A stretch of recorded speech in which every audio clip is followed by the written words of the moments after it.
How to change your name on Snapchat. Hi everyone, welcome back to TechTube. In today's video, I will guide you on how you can change your name on Snapchat. So to get started, first of all, go ahead and tap on the Snapchat application. Once you do that, go ahead to your profile section. And from your profile section, what you're gonna do is click on that gear icon. Once you click on that, you will be appear with several options. Simply tap on name.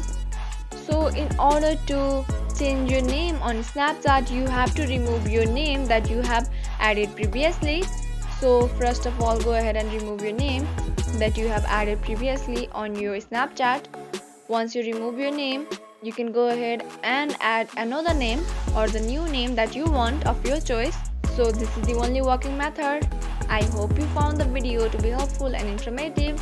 If yes, go ahead and subscribe to our channel and also press the notification bell for more updates.